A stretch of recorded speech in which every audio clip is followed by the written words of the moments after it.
I know that it's cliche to be into F1 right now. A little bit. If anything, I'd say you're a little bit behind the curve. They don't say that in F1. Do they not? I don't know. Wouldn't know. I'm not on that bandwagon. Like, I feel like a lot of people are really into F1 right now. Mm-hmm. And I don't want to be, an F1 person just talking about my race cars, my Verstappens or whatever. But I thought that I was going to watch all the F1 races this year. And how's that going so far? Because it has started, right? Yeah, I've watched 2 races, and there's another one coming up. Pretty good. So you're on the right track? Stop it. Anyway, so YouTube is just suggesting F1 videos to me. Obviously. Did you see that one with the Red Bull FPV drone? That video was nuts. That was a pretty cool video. It's absolutely nuts. If we can get to a point where they can actually do like live tracking FPV man. during the races, that'd be cool. It would be sick. It was very, very cool. There's this guy named Kim Illman. I don't know if that's his real name. It's a pretty cool name. Yeah. Oh man, that guy's so ill. Ill man. Anyways, he's a photographer. He does photography stuff, as one might expect. And I watched this video that he did where he was talking about like how he shoots F1 races and what camera he uses and blah, blah, blah. Mm-hmm. And, whatever. It was interesting. I liked hearing him. He obviously he uses like a twin harness. He's got double R3s, blah, blah, blah. Yep. He uses a Stream Deck to help him deliver his photos. Oh, and that's the little USB thing that sits on your desk and has buttons on it? Yeah. Yeah. It's like a glorified macro keyboard. Mm-hmm. And for these races, they have like press centers. And so they give you like a little desk where you can charge all your gear and like set up your laptop and that sort of thing. And so he brings the Stream Deck thing with him. And he has a bunch of like shortcut stuff set up so that whenever he brings in the photos, he can quickly tag them by car company, by race car driver, and all this other information, and like export things with presets and blah, blah, blah, blah, blah, to like move his workflow along really, really quickly for all the repetitive stuff that he has to do whenever he processes his photos. I mean, that's pretty cool. Yeah, I like that. Super cool. Saves him a ton of time. Mm-hmm. You've had a Stream Deck for like 3 years. Yeah. How come you're not as cool as this guy? I need to get on that level. I mean, the real answer to that question is that I've had it hooked up to my work computer because I use it to mute my mic for video calls and stuff like that. And because I have it hooked up to my work computer, it's kind of inconvenient to hook up to my Mac. And so I can't really use it for personal stuff, but maybe I should. It's a good idea. Maybe you should. Just think of all the possibilities. Yeah. Think of all those repetitive tasks you're doing. Mm. You probably could cut down by like 30 minutes on your podcast editing if you use the Stream Deck. I mean, I don't know about that at this point, but maybe. I don't know, maybe. Yeah. It's an interesting idea, or like us going through footage and Resolve kind of makes you wonder if maybe there's something interesting there with, I don't know, like how the Resolve has those special keyboards that let you, jog through footage and things like that. And it's kind of a similar idea. Stuff like this always reminds me that I love optimizing, and when I'm not optimizing to my full potential, I think about how I'm just really letting myself down and everybody else down. And I think that you need to get on Kim's level.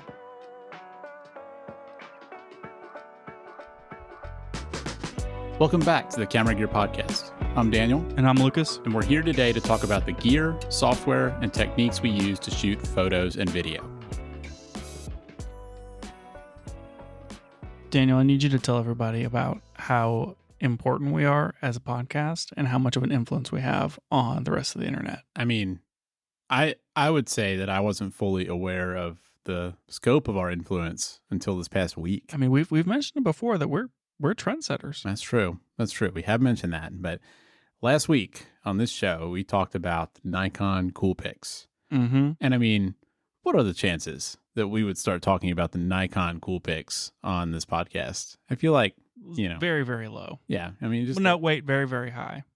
No, wait. I mean, it's just a very specific thing for us to have brought up in that show. Sure. And the day that show came out. Yeah. It came out like what, 5 a.m.? Yeah, it came out 5 a.m. By that afternoon, Petapixel had posted an article saying that Google searches for the Nikon Coolpix are up 8,500%. 100%. Oh boy. And I'm sure that these two events are completely correlated. Yeah. Correlation versus causation. Yeah. This is absolutely we caused that. Yeah. I mean, no doubt. No doubt. Mm-hmm. So you're welcome, Internet. Now everybody knows about the Coolpix because of this podcast. I'm trying to figure out if it's a problem or not. I mean, we've talked at length about the X100V effect and X100VI and who those cameras are for and the whole like old versus new market and using these old digital cameras and all that trend and that sort of thing. Right. Coolpix is back now. And I'm wondering, what are the teens going to discover next? Because, I mean, they're starting to get into it. I mean, sure, they know that film cameras exist and maybe they're going to figure that out eventually. It's probably just too hard. Film is just horrible. No one should shoot film, except for me, I guess. But, I mean, there's the Coolpix. What are they going to find next? Like, what are they missing? What is out there? They're just digging through the bargain bin of old cameras. Yeah, I mean, it's just stuff out. Somebody's finding these at, like, some TikTokers find them at Goodwill. I mean, first they listen to this podcast, obviously. Yeah, of course. Which is why I have more suggestions. Which we'll get into in a second. All right. I'm just wondering, like, where are they finding these cameras? Are they just searching for old digital cameras and, like, finding the one that looks cool? Or, I don't know. What are they doing? We should ask that person we know who was running around with the Coolpix. We should ask, like, how that came about. That's a very good question. We should ask that person why that camera, how did they land on it, and where was it suggested? Yep. I think that's some research we should undertake. Come back in a future episode. I'm just saying we need to get ahead of this curve. You're probably right. I mean, the Coolpix thing was us. Like, 100% that was us. But there's probably going to be something else. Mm-hmm. We got to get ahead of it. Yeah. Yeah, we gotta make that content so that all those teens can listen to Camera Gear podcast and figure out what other cameras to get. Exactly. Here we are. Follow us on TikTok. Yes, our TikTok that we do not have. They don't need to know that. Maybe we can start one right as it gets banned. Perfect. That is coming up, isn't it? When are they? Yeah, whatever. Yeah, I don't care. Okay, we've talked a little bit about power shots. You mentioned it last week, and I was like, power shots, whatever. But Canon's been making power shots for a while. And I want to point out the Canon Power Shot N. It sounds fast. It's basically a Coolpix, except it's cooler because it's not rectangular. It's more square than rectangular. Huh. It's got a flippy screen, but the screen flips up only 90 degrees. It doesn't go all the way around. No, it's kind of a problem. That doesn't count. But it's got like a little 16 times zoom on it, and it's like a 1/2.3 sensor, but it's just like super tiny. It's square shaped, and it makes it fun. Yeah. Now, does the Coolpix have a zoom? Yeah, you can get Coolpixes with a zoom. It just depends on which Coolpix you're getting. I see. It's a whole line of cameras. There's so many. There's some with flippy screens. There's some that do video, some that don't. It just depends on what you're looking for. I see. Diving into the Coolpix world, it's like a whole nother thing. Yeah, you kind of have a 1,000-yard stare talking about that, which makes me think there's a lot of Coolpixes out there. Yes. Okay, I'm just saying, if the teens find the Canon PowerShot N, it's gonna be the next Coolpix. I'm telling you, it's not. I wish I had a bigger sensor, but it's kind of fun, and you can get it in like white, or other colors. Looks like it's at 12 megapixels. Yeah, a little 12 megapixels. That's enough. That's the same number of megapixels as the A7S III. Exactly. This is basically an A7S III. Pretty much. Okay, I got another one for you. Okay. This one is a Coolpix, and that's the Nikon Coolpix A. And this thing, I don't know why it's not as popular as a Ricoh GR3. Well, what year did it come out? 2013. Okay, that's not that old. Not that old. Okay. It's basically a Ricoh GR3. It has a 16 megapixel APS-C sensor. So that's full Nikon DX. Yeah, that's respectable. Yeah, it has like decent ISO performance up to like 6400. Has extendable like 2 stops above that, but 100 to 6400. Kind of this is a 16 megapixel APS-C sensor from 2013. Yeah, but like very similar to the Ricoh that came out at the same time. Maybe some people think it's the same sensor. Who knows? Has an 18.5 millimeter f2 lens on it, fixed lens. Good. Yeah, and it's like $350 to $600. I mean, I almost think that at that point, the name Coolpix is actually hurting that camera. I think that we talked about this last week, I think. or was it before? Well, we've talked about it before, where the X100V and X106 is top end, and it's like this is premium, right? Versus, and you can like take premium and like work it backwards, like make a cheaper version, or you can take your entry like point and shoot camera and then make it fancy, right? And this was sold in 2013 as a premium compact that was supposed to be competitive with the, let's say, the X100V, and then what was the other one that was out at that time? There was the 100D or something from Panasonic, and then the Sony RX1. Okay, that was the main competitor for this thing. Mm-hmm. So, it was about $1,000 whenever it came out, but it is weird that it's like Coolpix up. I think if a different name maybe would have made it more popular, but also maybe that's why people aren't looking at this thing. They just think it's like a point and shoot camera with a 1/2 inch sensor, and it's sitting over here with an APS-C side sensor. Yeah, I mean, probably. Like if I saw the name Coolpix, I would not assume that it had this feature set. So, and it's almost exactly the same size as a GR3, which, as you know, pretty small camera. Yeah, that is small. Now, how much does this thing cost? Like I said, it's like $350 to $600. Oh, okay. Used. Okay, it's not bad. Yeah, not maybe you bad. should get one of those. You could be a Nikon shooter. I could. I would have to cross shop it against something that is similarly priced, which is an EOS M200. Now, see, I saw this on the show notes, and my immediate thought was, "Oh, Lucas found a film camera." So, is this film or is this the same type of market? Similar market, digital camera, okay, interchangeable lens camera. This is an EFM mount, mm-hmm. Canon camera from like whatever 5, 6, 7 years ago. Yeah, it's APS-C, but it's 24 megapixels. It's got full dual pixel autofocus. It has the worst interface. Like it's a touch screen, like power shot style interface where you kind of have to, it has like a guided interface on it. I want to have a blurry background and you can like move the slider kind of thing. Yeah, that's annoying. But it also has like a bunch of weird modes. You can shoot in like monochrome with tints and stuff. So maybe that's going to scratch a little bit of the film simulation itch. Yeah, maybe. And then you can like flip it over into manual mode, and then you can like press the buttons on the back of the touchscreen and you like go into aperture priority and that sort of thing. So like it does have the ability to do it, even though you're going to have to maybe fight through some of the teaching you how to use a camera stuff. But this thing, for $450, you can get it in white. It's got a fully flippy screen, not an articulating screen, but it will flip all the way back up like an A6400. Yeah. Shoot a little bit of video, maybe like 1080p.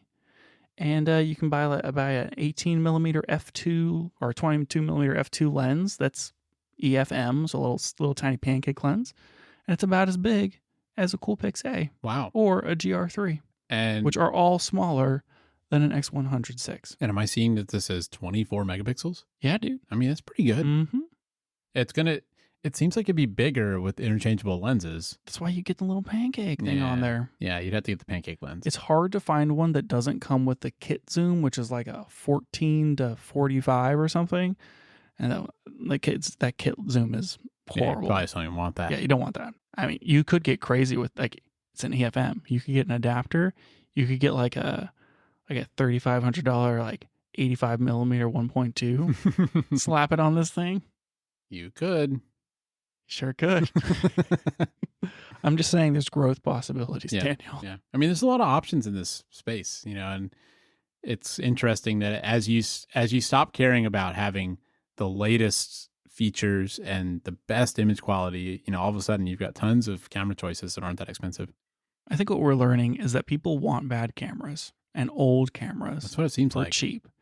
And this is all spawned, obviously, from the X100. Yeah. And so, what are the alternates? And as we keep digging into older, more esoteric cameras, I don't even know if that's the right word. We just keep digging. There's cameras for days, Daniel. There's so many cameras. Cameras for days. All right. So watch your Google search trends. Yeah. We'll see which one of these people. One of them's going to take off. It's probably the Coolpix A, but I'm thinking the PowerShot N. Yeah. I think there's a lot of potential for this guy. It's very cute. Super tiny. Yeah. I think that one does have the right look. Mm-hmm. Not in terms of the pictures it takes, but in terms of its appearance. Yeah. I don't want to see the pictures out of that thing. Keep them to yourself. Okay. I don't want to get into the rest of this topic. Talk to me a little bit about our podcast editing, Daniel. Let's get a little navel gazy. Podcast AI.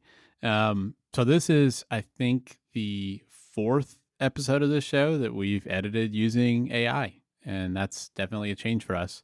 So we've always kind of edited it manually. I've done it in Logic Pro, and just listen through the whole show and cut out long silences, cut out parts where one of us coughs, things like that. And we've started using AI for that. Talk to me about what that looks like. What kind of, you tried a bunch of different tools, right? Yeah, so there's a lot of different options out there. One of the first, if you search for this online, one of the first ones you'll find is something called Auphonic, which is, I mean, all these are ultimately paid services, but Auphonic seems like it's maybe one of the first ones that came out, and it's really low level, so you get a lot of settings that you can adjust and change and all that, which is maybe cool, but I had a hard time figuring out what settings to use. And I tried that one probably a year ago, and ultimately didn't end up using it just because I didn't really want to mess with all the settings, and it just seemed like I wasn't immediately finding something I liked. But more recently, I've tried some other things. So Adobe has something called Adobe Podcast. That one just seems like it cleans up audio, so it didn't really do what I wanted in terms of like, I want to be able to give it your track and my track and have it look at both of those together and mute one of us when we're not talking and, balance the audio between them. And it doesn't seem like it does any of that. It seems like it's just like, here's one audio track, clean that up, which is really useful. It's just not what I wanted. Our podcast host, which is Podbean, also has its own AI thing they just came out with where you can give it a track and it'll, do leveling and cleaning it up and stuff. But and that one worked pretty well. I did try that on an episode, and I think you listened to it. It sounded pretty decent. Yeah, it was okay. Mm-hmm. But again, the shortcoming of that one is you're just giving it one flat track. So for both of us, it's just a single track, and so it had some weird problems with like ramping up and down our audio as we were talking. So like if you started talking over me or something, it would try and like lower my audio level and raise yours, and I just felt like it wasn't really doing a good job. Right. If it doesn't have the two different tracks, it seems like that would be very hard to accomplish. Exactly. And so, I've kind of tried all these different things, and the one that I ended up really liking is called Resound, and that's resound.fm. We'll put a link in the show notes. Is it Resound or Resound? Resound, who knows? I don't know. Resound? It could be any of those. Could be all of those. Resound? Anyway, this one actually uses Auphonic under the hood, but they put like a nicer interface on it and give you some other features. But what I like about it is you can give it multiple tracks. So it is able to handle, both of our individual tracks, and I even give it our music track and all that. And it can handle all that stuff together. Do you know how many tracks it can handle? I think that there's different plans. We're on one that can do 4. Okay. So we can have 2 guests. Indeed. Yeah. And you can get, but no more. You can pay and get more if you want. One of those guests has to be the music. Yes. But the other cool thing about Resound is that it goes through and analyzes your stuff, and then it has an editor in the tool where you can see all the edits it's made. So where it's removed silences, you can actually have it take out filler words, ums and uhs and stuff, which I don't do, but you can have it do that. After you have it edit though, you can it can go like it can show you all those edits. And you can, accept or reject all of them, which like, that's great because that means, if we let it edit the show and then it does one thing we don't like, like if you have comedic timing for a joke and it cuts out the silence for that comedic timing, I can go back in and I can just say, no, like leave that silence in. And it's cool to have that option. So you basically, it has taken the task from you of going through and cutting and removing silences and adjusting and making all the adjustments, and it does all that for you, and then you just listen back and say yes or no and make final tweaks. Yeah, that's exactly right. Basically it. So for me, instead of having to sit there and hands-on edit the podcast for an hour and a half or whatever it takes me to listen through and make changes and all that stuff, instead of doing that, I can just put my earbuds in and listen to it while I'm doing chores around the house. And if I hear something I don't like, I can make note of what time that happened at, and then I can go in and fix it later. So way, way better. I'm really excited about a lot of these. I'm getting tired of the branding for one, and everything being AI. I'm getting tired of saying it, just like I was tired of saying, was it machine learning a while ago? Yeah, that was the thing before AI. What was the other thing that we were saying besides machine learning? I don't know. Was that also AI? No, whatever. It doesn't matter. I'm getting a little tired of hearing the word AI. Yeah, it is everywhere. But in this case, it seems like it really is. It really is providing something that used to be a manual process and doesn't it necessarily feels have like to be. we've kind of gotten over that hump of the ability to train these models into doing more and more useful things. Mm-hmm. And it's super cool that you can just like feed it the track and it can kind of do these more monotonous tasks. And I'm super pumped to see more of that kind of like work its way into photo video Yeah, workflows. absolutely. Like we've seen the generative fills and that sort of thing from Photoshop, and Adobe's been like pushing more and more on the image related stuff. And I know that a lot of people are really worried about like what is this going to do for like stock footage and what's it going to do for Yep. content creators and blah blah blah blah blah. I'm honestly like super pumped about the idea of being able to go in and like type up something and have it just generate me a video for stock footage. Oh yeah. We have access to, I think we've used, what is it, Elgato or something, And Vado. Envato, whatever. Mm-hmm. But I've looked at that. I've looked at Storyblocks. I've looked at a lot of different stock footage sites, and I know like the story stuff that we do has been fairly specific. But I've looked for a lot of different things of like, all right, I'm looking for like a police officer entering a scene, or I'm looking for like drone footage of like a church or like the inside of a church, or I'm looking for like a car or like this kind of building, or an old sign. It's just like a lot of different very specific things, because sometimes you're like you don't have the footage or the time to like go shoot the footage to get like a very specific whatever. Mm-hmm. And what I've found is that everyone just uploads the same stupid stuff to all the sites. And so like they basically have all the same thing. For like when I search the term, like, oh, I've seen that video before, I've seen that one before, I've seen that one before. And it's only okay. Like whenever I start actually drilling into looking for the things that I'm looking for that aren't like really, really stock, like man-handing somebody a piece of paper. Yeah. It's maybe I'm bad at searching, and I need to use AI to improve my search queries for stock footage. But I think that being able to give a very specific prompt and have it be able to generate it close enough that I can show 3 seconds of a generated clip, that's like a game changer for me. Yeah. And I don't think maybe that's taking away from someone else who like could have made money off of that stock footage. But up to this point, they haven't successfully made the thing that I'm looking for in the first place. And so I feel like I'm not actually taking anything from anybody. I'm more interested in the editing side of things. So, I mean, I'm thinking about, we have a project coming up that we're going to take on, or we're doing a training video. And so the video footage has been filmed. So we have an A-roll of somebody talking, going through this thing. And then we know that at certain points in that video, they want to show bullet points on the screen, with like, these are our 3 key points for this section. We want to show those as like animated text things. Right. And, maybe you want to have some B-roll in there and stuff. But we've got a script written for this whole thing.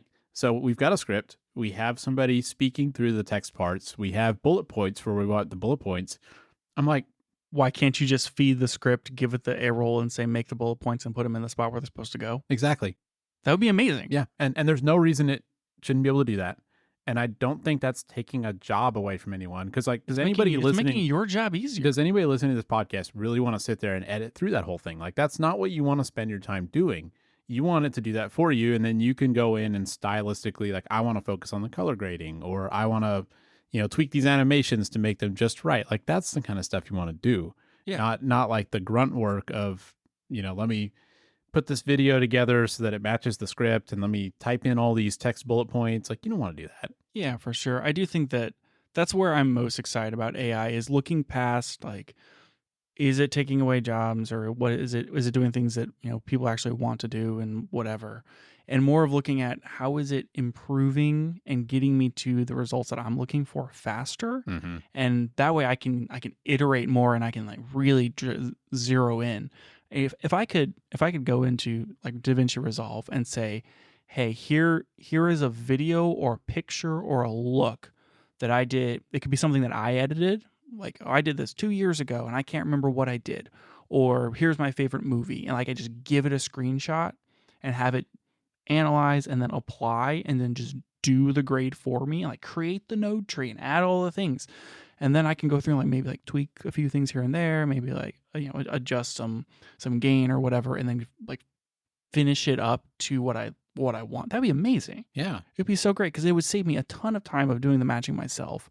And then, I like I have a fantastic starting point. Then I can focus on fine tuning or, iterating on that look. Yeah. And I mean, I don't think we've ever worked on a project where we think, I'm done and I could spend no more time on this project. There's always more you could do. And I would say, if anything, we're usually shipping projects sooner than we would like. I mean, in a perfect world, we'd love to spend more time tweaking it, more time adding stuff. Oh, absolutely. And so I don't like to think about this stuff in a term of like, this is taking my job away, because it's just that those aren't the parts that I want to spend my time on. Yeah, it's not so much this normally would have taken me 4 hours, so I would have billed 4 hours, but now it's taking me 2, so I can only justify billing 2, and I'm making half the amount.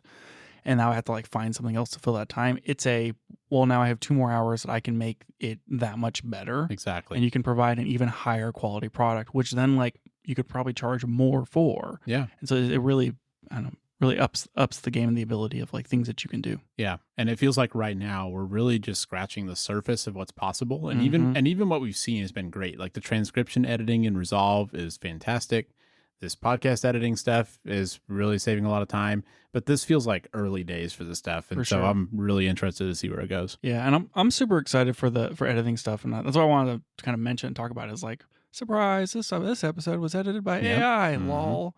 But I mean, it's kind of cool that you basically get that time back. I mean, you still are listening through the edit, but it's not 100% your attention. And like you can now focus on other things, and it's great. Yep.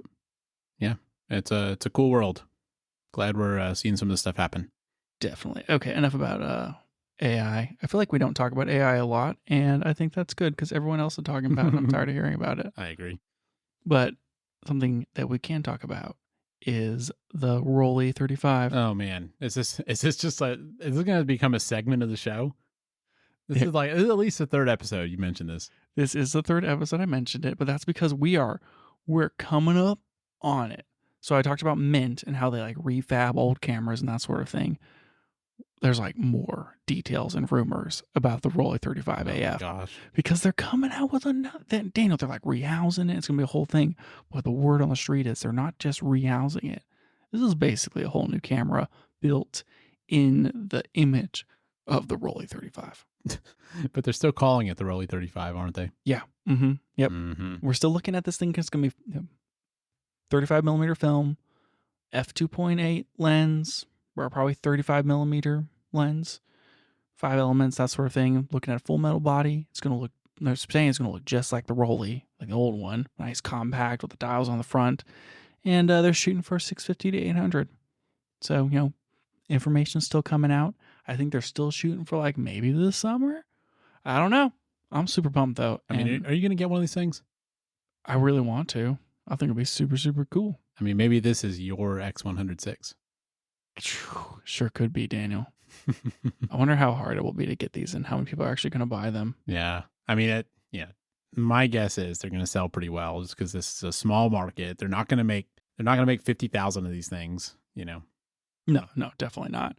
I get excited about, new film cameras and new film emulsions and just that market staying, any sign that shows that the film market is staying alive.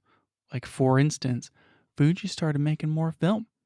They said that they're shutting down film production, and then people are now finding new Fuji, like Fujifilm, Fujifilm film that's like production dated this year. Oh man. And so they're like sneakily making new film. They're making more film, Daniel. I'm saying, like, we talked about the Harman Phoenix stuff. Yeah. We've been talking about the Pentax rumors that they're coming out with 35 millimeter camera. This is another hot trend in the camera market that the Camera Gear podcast is right on top of. Right on top of. Yeah. I'm just super pumped about it, and so I wanted to update everybody on the progress of the new Rollei 35. Cool. Well, if you're a film hipster like Lucas, you can check out the link in the notes and find out more about that camera. It's not much more. It's from the website japancamera.hunter.com. Which is pretty cool branding, if we're being honest. Oh, boys, it's just so niche. Yes, it is. Okay, Daniel, we shot a music video, and I was going to talk about this last week, and then I moved it to this week, and now it feels really out of context from everything we're talking about. It does, but we're here, and so we're doing it, right? Okay, yep. We're just pounding through these topics. Yeah, we are. All right. What was exciting about this music video? Well, what was different about it is that we shot it at a rentable studio space, and they had a cyc wall. Super fun. Yeah, first time we've gotten to shoot in that environment. Took a picture of myself, or you took a picture of me on the cyc wall, and it was like I was standing in space. Yeah, but like white space. Yep. Like if space, like outer space. Are you familiar with outer space, Daniel? I think I've heard of it. If it was invented by Johnny Ive. Yes. So if you're listening to this and you don't know what that is, a cyc wall is basically. Yes. If you're listening to this and you don't know what outer space is, we can't help you then. Look up into the sky. Now, if you don't know what a cyc wall is, it's basically a picture like a corner of a room, but there are no hard edges. So everything's kind of smoothed out. It kind of looks like a skate park a little bit. Yeah. And kind of the purpose is that you can take a picture of, a person or a car or whatever and not have any, like the background is just a completely unbroken, white or colored square. Right. Yeah. It looks continuous because of the curvature from between the floor and the wall. Mm-hmm. And the way that the light reflects typically off of a well-built cyc wall, you can't really see the reflections or the shadows. And so you truly do see the background basically go to nothing. Yeah. And it's very focused on just the subject. It's like people in an empty room. Yeah. It's super cool. It's a cool effect. And the studio was set up really well. They had some lights mounted in the ceiling that they had like control with an iPad. 6 panel lights kind of over top. They were all RGB, so you could use them to tint the wall and like change the color that way because it was painted white. Yep. Or you could use them just light the room, and then they had a lantern globe, like aperture style light. And we ended up bringing in 2 of our own lights to use basically as the key lights. So you have the lights in the ceiling that were lighting up the back wall, but then we had our own lights to actually light the talent. Mm-hmm. Yep. And then we used theirs as the overhead light as a fill. So back wall lights, then the one light as a fill. Yep. I just thought it was kind of cool. First time I shot on a cyc wall, and it was interesting to figure that out because like the way that studio was set up, there was still like too much shadow, kind of like depending upon how you lit it. You still had to be really careful with the lights, and because it's like a white wall and you're shining light on it, it was so bright. It was so bright. And then metering on the cameras would kind of get thrown off by it. Yeah, because you'd look at the metering, and if you have it on spot metering to where it's just looking at the center, then maybe that's okay. You just point at a person. But, if you're trying to meter the whole scene, it sees that white wall and it's just like, it's way overexposed. And yeah, I definitely had to deal with that. I was like, just put your fingers around like on one side and then frame the person. It was kind of tough. It's like, this is why it's really nice to have waveform. Yeah, for sure. And I mean, that's how I exposed all the cameras. It's like we shot on the Lumix and we shot on the XH2Ss, and I like use the monitors for the Fuji to pull up the waveform, and then I use the built-in one on the Lumix because thank you Panasonic. And like literally it's like, okay, these people, I'm gonna there's my person, there's their skin, let's get them between like 540 and 640 on the vectorscope, and like that'll be really close to middle gray, and or not middle gray, but like skin tones, right? Mm-hmm. Yeah, that's a perfect example of where a waveform comes in handy. Oh, it's perfect. It's great. So, but like otherwise couldn't really trust the meter. And I don't want to just trust the back of the screen either because I'm always going to underexpose. Sure. Yeah. Cool experience. Yeah, definitely. I don't think there's anything else super exciting to talk about. Oh, like 2 more things maybe. And this is actually just going to skip ahead to a topic. One, we did shoot more stuff on the S5 Mark II. And I always keep forgetting that it doesn't shoot 422 in 6K, even at lower frame rates. I thought maybe like you were shooting at 30. I always forget that. So it's like we had to decide, do we want to shoot 420 6K or 422 4K? And I hate having to make those decisions. I know. I don't remember which one we chose. We shot in 4K, 422 4K. Okay. Because I wanted the higher color fidelity because I'm going to be doing it's a music video. And so I have a little more leeway to get a little funky with the color grade versus a lot of the other stuff that we produce, which is kind of like maybe I'm usually going for like a contrasty saturated maybe and he lit the shadows a little bit or tint. I'm mostly like kind of moving white balance and tint around to like create a feel instead of doing really weird stuff that you can do in a music video. Right. So I wanted the better color fidelity, but either way, annoying. And I like it when cameras don't make me make that decision. Yeah. What's the ideal number of people to shoot a music video? And I know that like that's an impossible question to answer, but how many camera operators do you think you need? Yeah, so that is it's going to depend on the video, but what was interesting for us is we had fewer operators for this one than we normally do. So when we've shot a couple of videos before, and we've had, maybe up to 5 camera operators. And this time we had 3. I feel like we've done like 6. Maybe we've done a lot of angles before. Yeah. And this time we only had 3 of us, you and me being 2 of them. And we did set up 2 static cameras, but those were very much like not critical shots. Yeah. And, we figured we'd be able to use it some, but we weren't afraid to walk in front of those cameras or anything like that. Sure. But honestly, I really liked having fewer people. I felt like it made everything a lot easier to coordinate, just like when you kind of huddle everybody up before you start and say, you're going to stand here, you're going to stand there, doing that kind of thing. That's just so much easier with fewer people. I equate it to the concept of like, I know like shooting coverage is a different thing, but whenever you go to shoot something, you have to kind of decide, like, am I going to strategically shoot like each of the things, or am I going to cover it from 1,000 different angles? Yeah. And I feel like every time you add an angle, it adds a level of complexity. Mm-hmm. And on the face of it, it feels like if you're shooting like a music video, and you're not even shooting like something that's narrative. You're like, let's shoot the band, get a lot of angles, and then cut it in post. It's like, oh, well, yeah, sure. We'll just add a 4th person. We'll just add a 5th person, right? Like it's more angles. It's just better.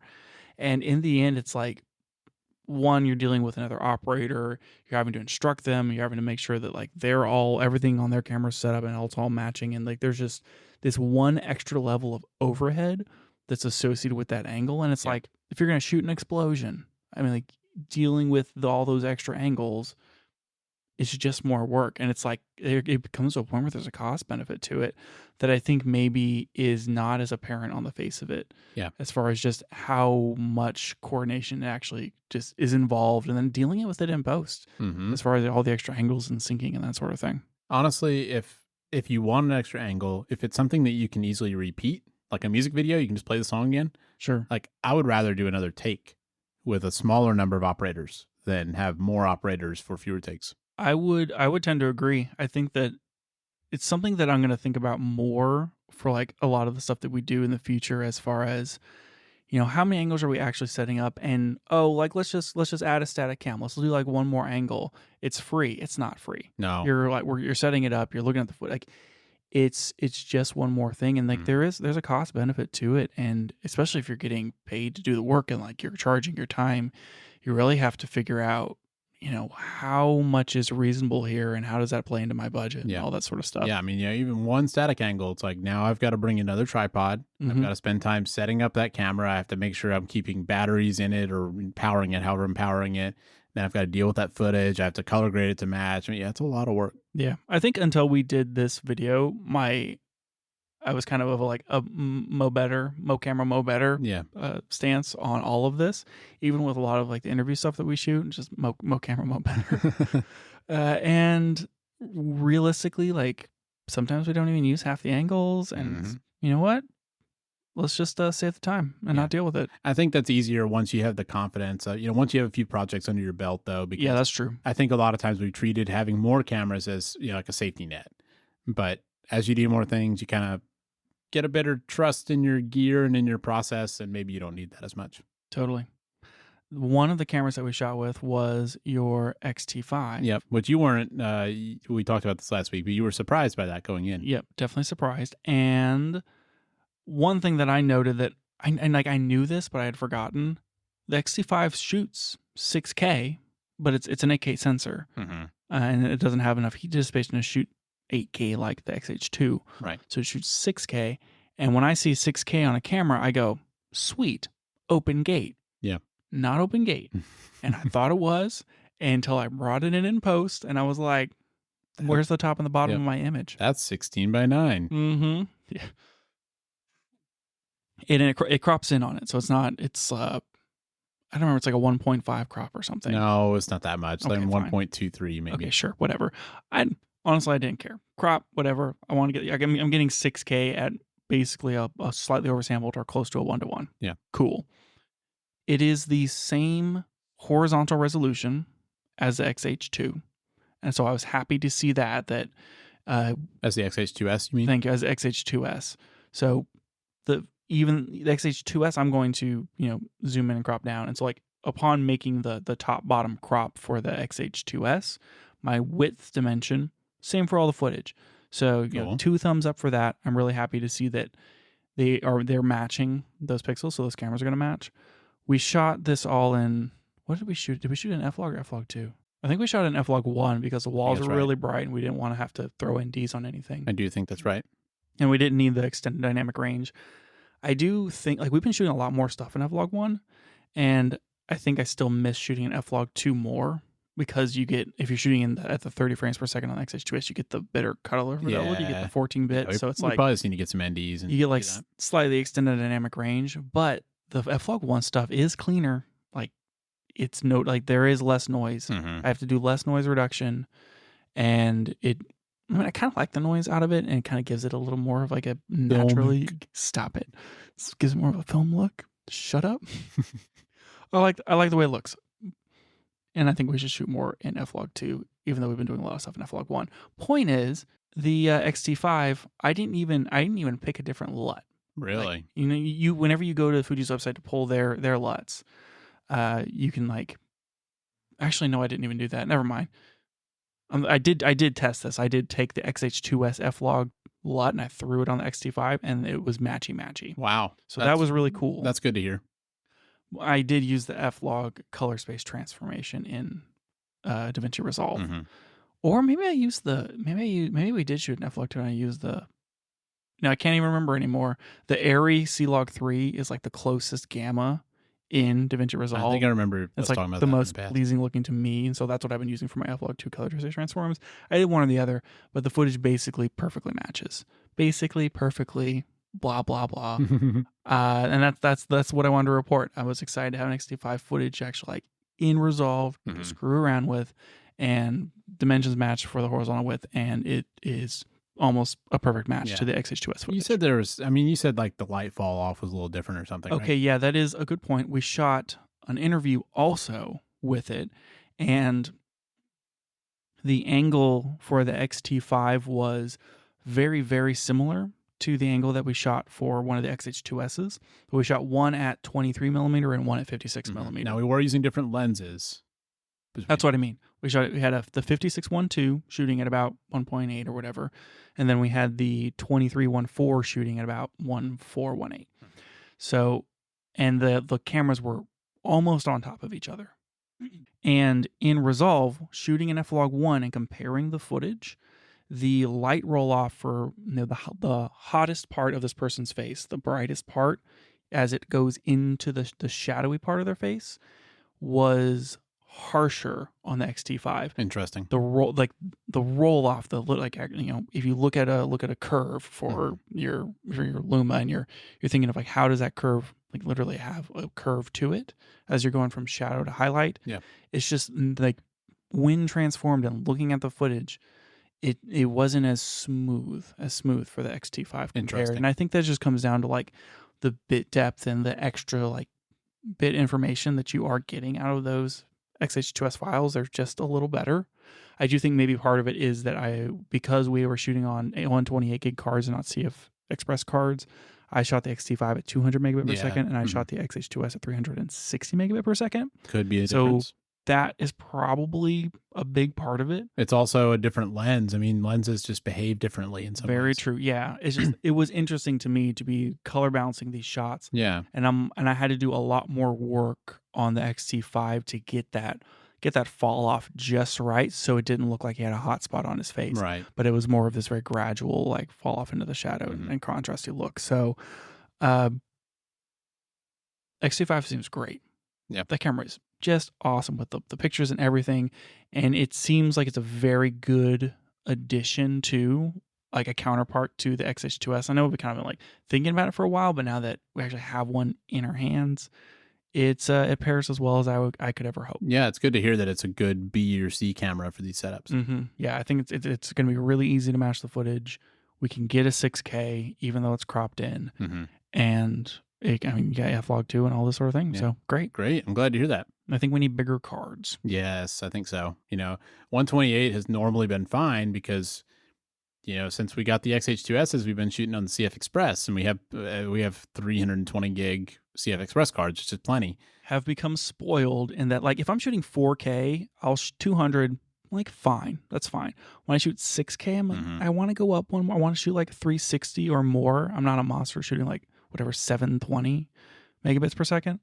But if you're shooting 360 megabits per second, I mean, if you shoot an hour, it's like 120 gigs, 130 gigs. Yep.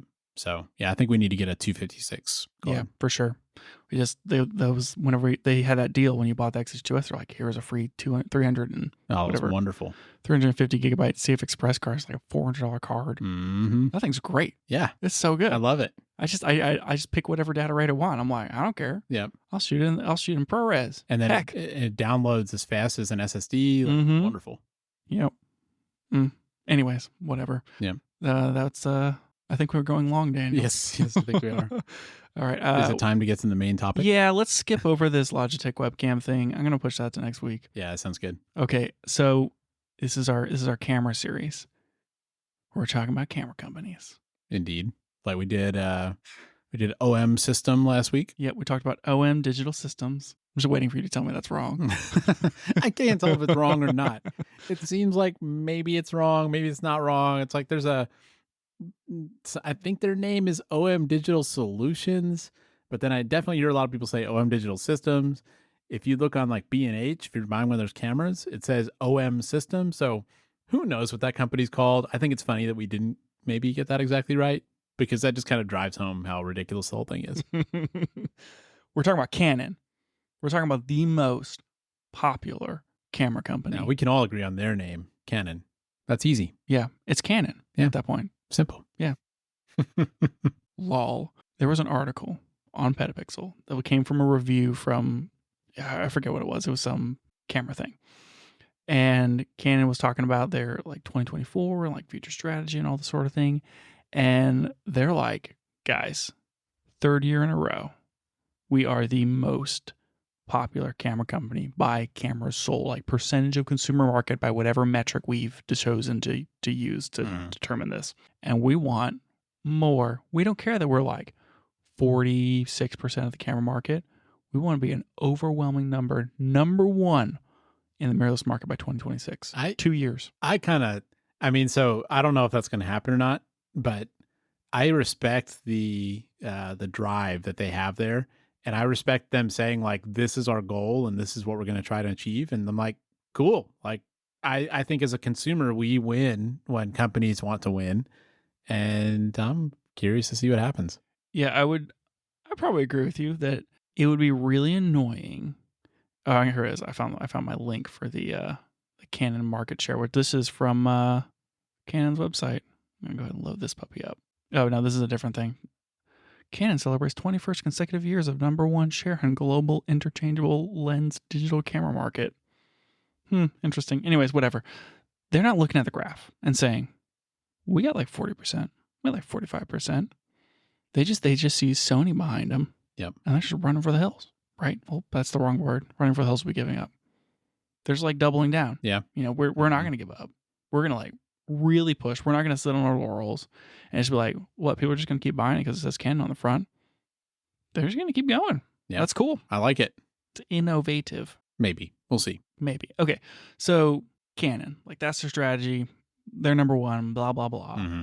What are they doing? Where are they going? Like what do they have left to like right now, Canon is working on R mount, right? They've gone full mirrorless.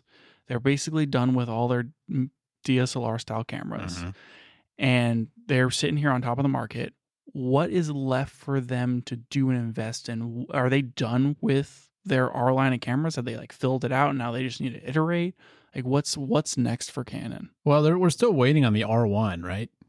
Yeah, that's right. We haven't gotten that yet. And so that's kind of a big question is what is the flagship going to be? I mean, the R3 is pretty good, but they've kind of left that slot at the top of the lineup. So, I mean, I think that's one question they haven't answered yet. I think that people have been waiting and waiting for the R1 to come out. And this being like the year of the Olympics, I've heard rumor that the R3 was supposed to be the R1 and then they chickened out right at the last minute. So it seems like imminently, like within the Yep. next month or two, we may see a Canon R1. Yep. Could be So exciting. like top of the line, like that's coming, and Mhm. that's gonna be the like global sensor or like dual gain stack sensor, super fancy pants camera. Mhm. It's rumored that it's gonna be like 30 megapixels. Seems low, honestly. It does seem low. I think at one point people were postulating that the R1 could be 100 megapixels Mm. and could start, Canon's going to give medium format a run for Yeah. their money. You don't need a giant sensor to get a huge amount of resolution, blah, blah, blah. Well, 30 would be a far cry from that. And I don't think they could I don't know how they would justify it because, you can get something like an A9 Mark III that can shoot really fast, even with a high megapixel sensor. So, I don't know what they'd be getting for that 30 megapixels. So the current rumors don't seem to indicate global, like maybe Canon hasn't quite figured it out yet. Because they make their own sensors, so they would have to figure it out. Right, exactly. But the rumors are suggesting that we're looking at no mechanical shutter, like a Z9, Mhm. and 120 frames per second continuous burst Yeah. with 240 for an optional like Wow. faster burst. So that is going to be a lot of data. But it's like A9 Mark III territory. Yeah, that's kind of the point I'm making is, with the A9 III coming out, that shows that you can get that with a high megapixel count, which is make 30 megapixels feel pretty But low. the A9 Mark III isn't it 30 megapixels? Is it? Like 20. It's not Okay. It's not Z8 territory. It's I not like a guess- 45 megapixel I guess sensor. you're right. It's like 23 or 26 So maybe or it would 30. be competitive then. So, I mean, it's kind of like, maybe it's probably going to be the same price point. It's Mhm. not going to be global, but it's just another super fast camera. But that's kind of what the R3 is. Yeah. So maybe it's the R3, but better.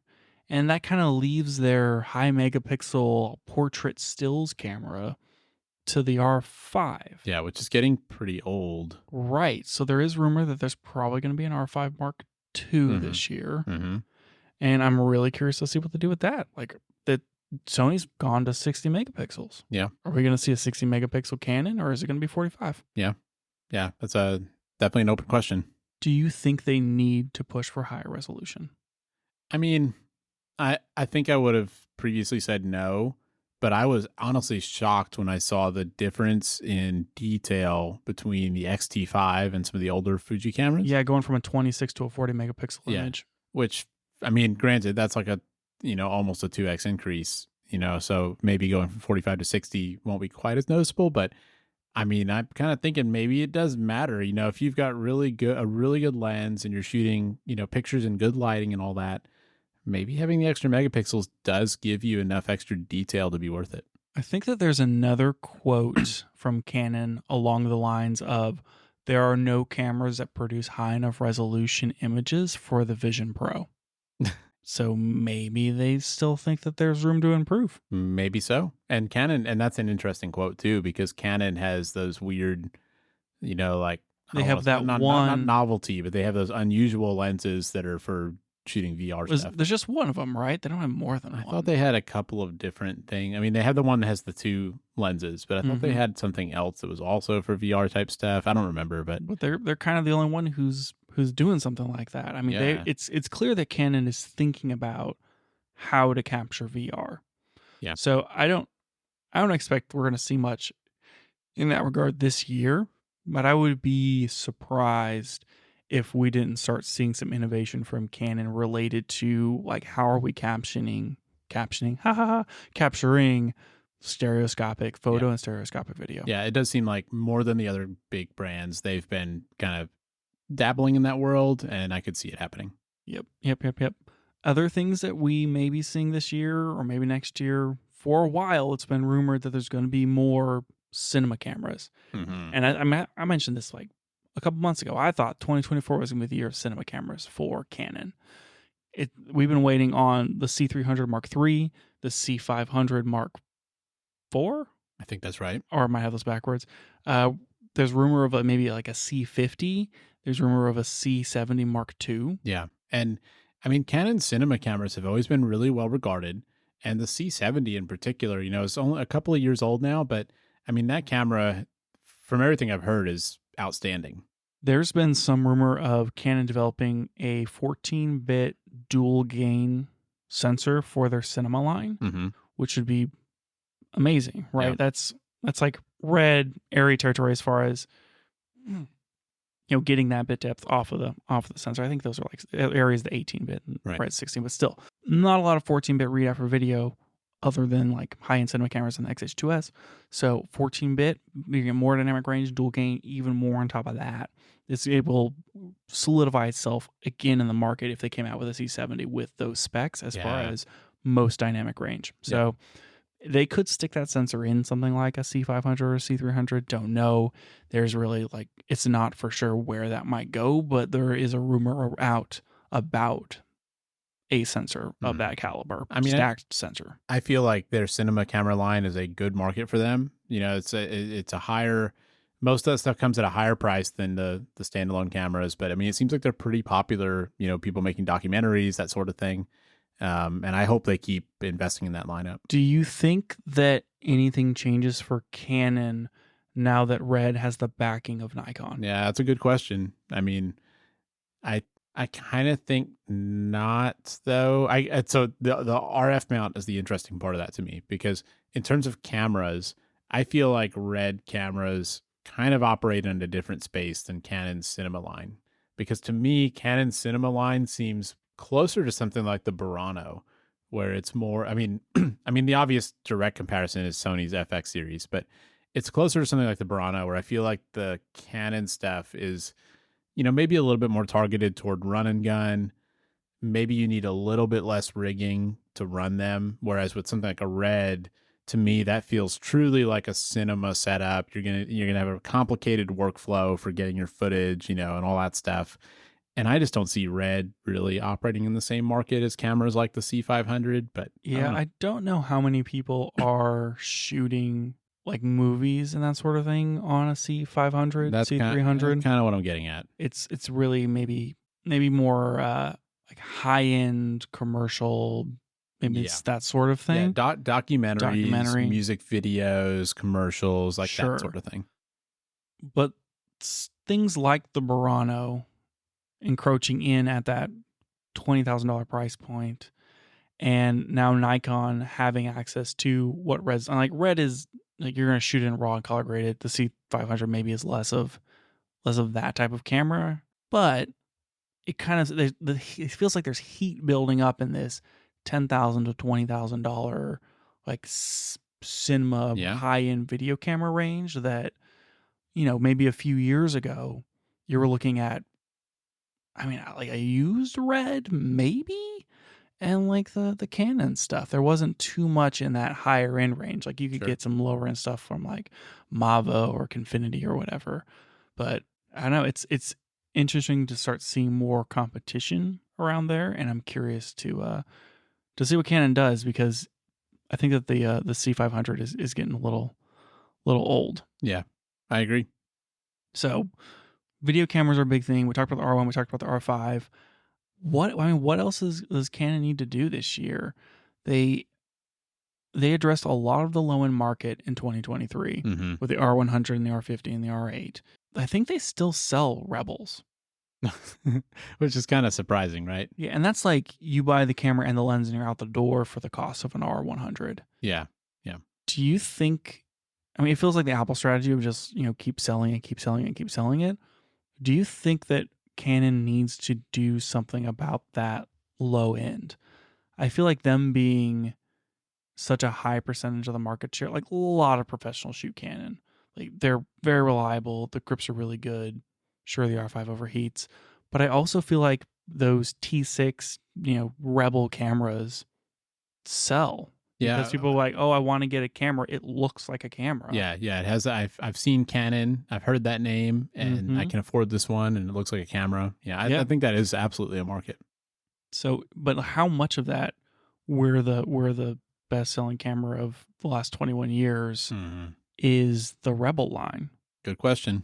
I don't know how well they break that out, but I wonder if they're ever going to move that to mirrorless, and we're going to see more things like the R100, like maybe an R1000 or something. Yeah, I mean, if the R100 is the best they can do in terms of features at a price point, then I think the Rebel will be around for a few more years, because I don't really love the the value you get with the R100. It's not great. But you'd have to imagine eventually they would want to get rid of get rid of DSLRs, just because that's a whole production line to maintain. It's got to be complicated. So I don't know. Yeah, you think they'd want to be able to shut those down and move full mirrorless. I mean, they're just more complicated anyway, and I think that people are used enough to looking at screens. I think that if you're coming from a smartphone, it's easier to shoot on a mirrorless camera than it is to shoot on a DSLR. Oh, I agree for sure. Are you familiar with the Canonet Q17? I'm not. What's that? It is a 35 millimeter rangefinder film camera. Here we go. With, I think it's like a 35 or 40 millimeter lens, and it's 1.7. Okay. And it's super adorable. And there is rumor that Canon has seen what Fuji's doing, and they might come out with another Canonet. So a digital camera, but something that would compete with the X100VI? Yeah, exactly. That'd be interesting. I'm here for it. Well, and I mean, I want to see a digital version of the Canonet. And I mean, Nikon has the ZFC and the ZF, which are not, I know those are interchangeable lens, and this would, I assume, not be, but Nikon's kind of done that retro styling type thing, and it'd be interesting to see Canon do that as well, and maybe also, hitting that X100VI type market of, a fixed lens, really small camera. I like that. Look at this. It's just like a little tiny, adorable, looks like a film camera. I mean, yeah, that looks like, looks like the Fuji X100 series. It's very similar styling. Looks kind of like a toy. Yeah, it does. Very small. Anyway, could happen. Yeah. I mean, that would, if they want to be an overwhelming percentage of the market, they're going to have to play in all the spaces that are in the market. And that's one that they're not hitting right now. So I could see it happening. For sure. I don't know what, as far as rumor, it's just kind of like it's in development. This may happen. I would expect if they did this, it would be an APS-C. But I feel like if you really want to compete, like similar to what we were talking about last week, if you really want to compete with Fujifilm in that market, you got to go full frame. Yeah, I mean, because you got to stand out against them. So, and like they have so many good full frame sensors. I mean, stick the R6 Mark II in a little rangefinder. Mm-hmm. Canon doesn't make rangefinders. Yeah, that's true. All their cameras are the big bulky DSLR style. They also don't really make any rangefinder lenses. That's true too. Sort of. Which could be a problem. Like, for one, if you're shooting on a rangefinder, like, you don't want the longest lens in the world because you're not going to be able to see what you're shooting unless you had a digital viewfinder. Right. But two, most lenses that you want to shoot, if you're shooting like street photography that you're going to use a rangefinder for, are going to be those wide zooms, not ultra wide. I'm talking like 24 to 50 millimeter, everything in that range. And weirdly enough, like if you go look through all the RF mount, like Canon has tons of really cool like zooms, and they have this like 28 to 70 f2, and they have that super fast like 1530 whatever, and they have a lot of cool zoom options. They have like very few wide primes. Interesting. They have like a 35 1.8. Mm-hmm. They have like a 28 2.8. That's like a pancake. And they got like a 24 and a 35. But basically, they don't have anything close to what, for example, Fuji has. Yeah. Fuji over here has like 2 16s, 2 18s, 2 23s, a 27, a 30, a 33, a 35. Yeah. It's a little nuts. Yeah. But let's talk full frame. Sigma makes the following lenses that Canon doesn't make. And like when I say doesn't make, Canon's wide prime stuff is all like 1.8. They don't make anything that's super fast. Mm-hmm. And so Sigma makes like a 14-1.4, a 24-1.4, a 24-1.4, 28-1.4, 35-1.2, a 40-1.4, and a 70-1.4. That's a lot of lenses. Canon doesn't make any of those lenses. So wait, are those Sigma lenses for? Well, they're not Sigma for RF because they'd be L and E mount. Yeah. Okay. And so Sony and Lumix and Leica have access to like all these like really fast, cool primes. Mm-hmm. And if you're in RF, it's like too bad. Just out of luck. You're using Canon lenses. Yeah, I mean, like you're shooting on an R5, you're probably shooting portraits. And so like Canon has like 2 or 3 85 millimeters. Like you can get your 1.2 85 and you can get this amazing 135 1.8 super fast telephoto. But if you want to do like street stuff and you want to shoot like at a like 20, 23, like 24 1.4 or 35 1.4, too bad. Yeah. Yeah, that's a good point. They would need to fill that gap in their lineup if they're going to do something like this. If they're never going to open up RF mount, they got to make all the lenses. Mm-hmm. Yeah. Which, I mean, you know, we've talked several times in this show about, you know, is Canon going to open up that mount? And I still don't know. We haven't gotten any information either way on that. Well, there was that article on, I think it was like Petapixel or something, where the like Canon is rumored to be like in talks or whatever. Yeah, but they said they were like 50% of the way there or something, which does not feel like very far. If Canon opens it up, what I think would be really interesting, what I'd like to see is them actually collaborate and work on providing like their autofocus and interface guidelines to manufacturers, like actually open it up. Because I think that like the EF stuff was basically reverse engineered. Yeah. Companies just started making it because like you can, you know, what do these two wires do? Figure it out. And I think in more like modern mirrorless stuff, there's so much interconnect between the lens and the camera and like making IS and like what kind of focal length are you shooting at and like all the different things work, that if you can get a third-party lens that actually communicates and like works with the system and works with the autofocus, it can be as good as a first-party lens. Right. And I think that that's kind of the direction that most of this third-party stuff has moved for these mirrorless lens mounts. And that's why like Sigma and Tamron, unless they're getting that collaboration, they're just not. They're not going to go off and do like what Samyang and Rokinon are doing, where they're just like, it's a mount, right? We can just make something for it. It's literally mechanical. Why not make another lens?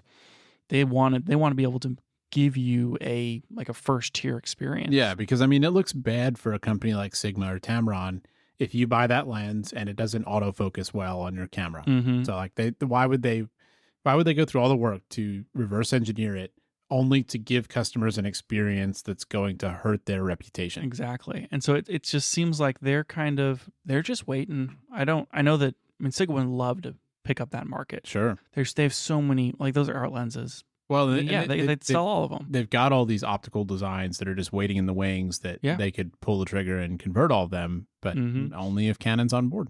Yeah, and I think that's what we're waiting on, is like Canon actually has to be on board, and I don't think we're ever going to get to a point where like Sigma or Tamron just say, screw it, we'll deal with the lawsuits. Let's just start making for RF. I do think you're right about that. I think it has to be a full collaboration, and that's like, why isn't it happening? Why has it happened? That's what we're waiting on. Yeah, and I guess that's why, you know, Canon's like, oh, we're working on it. Mm-hmm.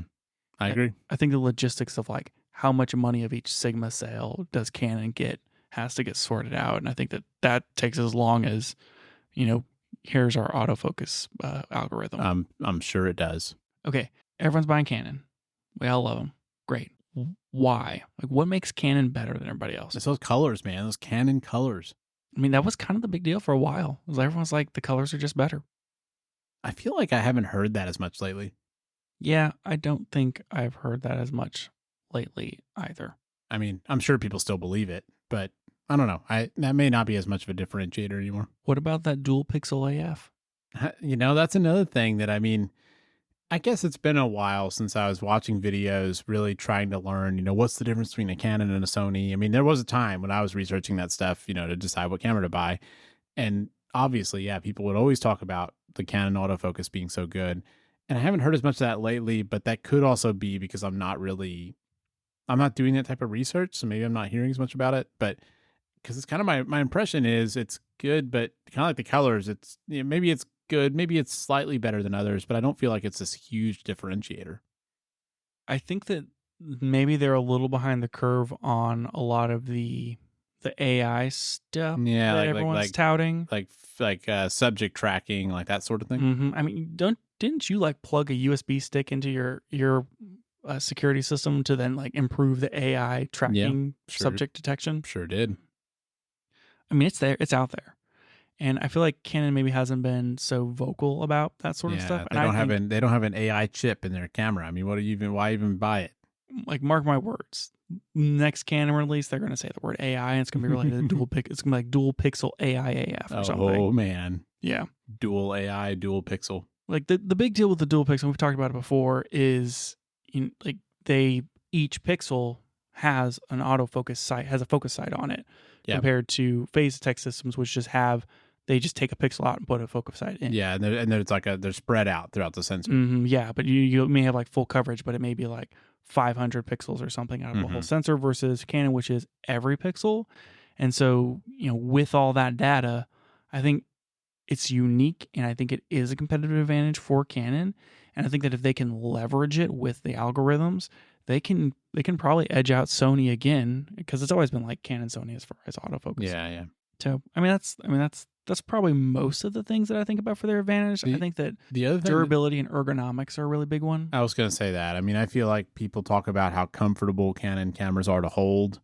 And I just have a 7D and like it's legit. It's very comfortable. Yeah, same for I used to have an EOS R, and I felt the same way about it. I mean, it was a well-designed camera. I do think they care a lot about what the experience is of using a Canon. And I think it matters a lot to them as far as just people being able to not feel like they're getting weighed down or hurt by their cameras, and it works with them. Yeah, well, and I mean, they generally don't try to make their cameras too small either, which is just generally makes it a nicer experience to use it. I mean, I know people like that Sony cameras are really small because they can pack up, into a small bag or whatever. But every time I use a Sony camera, I feel like it's a, kind of like just a block. There's not a whole lot of grip to it, and it's just covered in buttons. I mean, it's like they've made this thing as small as it can possibly be, and they've covered every exposed surface with buttons and controls. And I mean, they're very capable cameras, and they're small, but I can't say they're anywhere near as comfortable to use as something like a Canon. I think mo buttons, mo better. Okay, there's a few more like little grab bag things here on my list about Canon, and I put them on here and I learned everything about them, and I think I forgot most of what I learned, and so this is actually going to be this should be interesting. Really hard to sort out. So there are a few like weird things that Canon's doing as far as sensors and cameras that aren't in like their mirrorless market system. Okay. And one of the things is this Canon ME20F SH, and it is a camera, and it has an ISO sensitivity of over 4 million. Wow.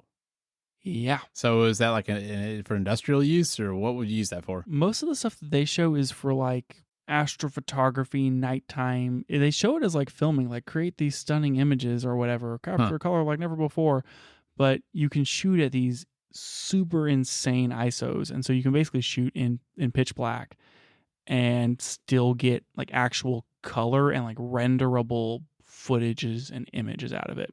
It's just very, very specific, like super high ISO sensor that they have. That's weird. It kind of reminds me of those VR lenses they have, where it's like they made this very specific product for a very specific use case. But that's cool. Yeah, it's cool, right? Like you got color fidelity out of it, and it's just like super duper specific. And I don't think we're ever going to see an R. Maybe we will, like an R6 Mark 7 that has a high ISO limit of 4 million. Yeah.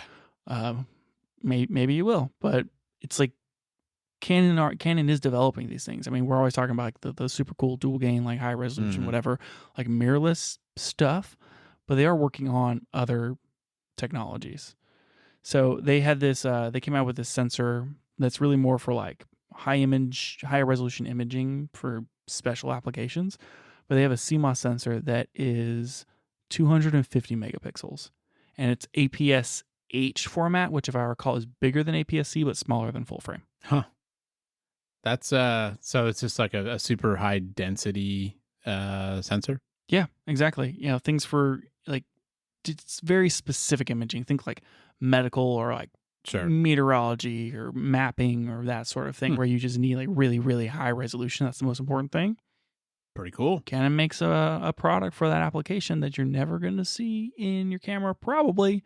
Yep. But if we're wondering, can Canon make an R1 that has a 100 megapixel sensor? Well, they make a smaller sensor than that has 250 megapixels. So like, interesting. They have the technology. Yep. Okay, and then one more that I want to touch on is like cool thing that Canon's doing, because Canon's making sensors, and so is Sony, and like that's basically it, except for maybe Toshiba. They have this, oh boy, and this is where it's going to start getting weird. They have this super high sensitivity SPAD sensor, SPAD. Single photon avalanche diode. Yes. And it's like a 3.2 megapixel sensor. Wow. And I can't remember why it's super cool. It's like it uses let me see if I can get this right. Daniel, I'm not gonna be able to tell you about SPAD sensors today. I was like, oh yeah, single photon avalanche diode. Yeah, that's different. That's like not a CMOS sensor. It's not a CCD sensor as far as like, oh, we're gonna like collect the photons and whatever and like put them in a capacitor and blah blah blah and feed it back to the chip. It's like a totally different thing. And I read about it and I was like, this is super, super interesting. And I need to tell Daniel about it in like 6 days. Yep. And it's been 6 days.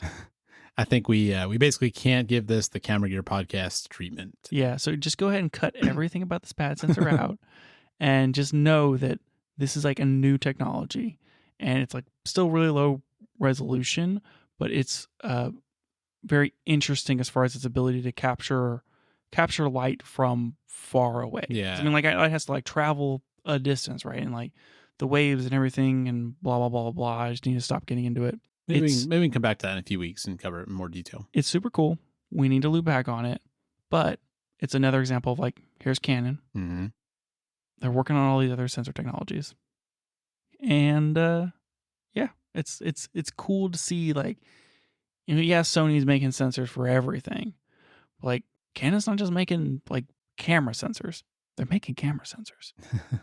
Yeah, I mean, I just like seeing unique stuff like this, and a lot of times things that start out being for industrial imaging or medical imaging or whatever, I mean, that may be a technology that can come down to normal cameras in the future. And so it's cool that they're kind of working in some of these spaces. Yeah, a lot of innovation seems to happen in like niche areas like this. Yeah. So like Canon wants to take over the market. They're doing all the R&D to make really cool stuff that we're not necessarily seeing in consumer level cameras yet.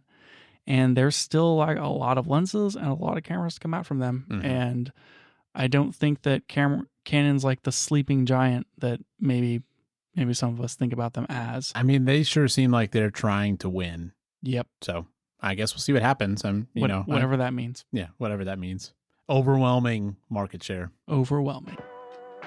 That's it for the show today. Thanks for joining us. And if you liked it, tell a friend so they can check it out too. You can find out more about the show at www.cameragearpodcast.com, and you can find us on Twitter @CameraGearPod. We'll be back with more next week.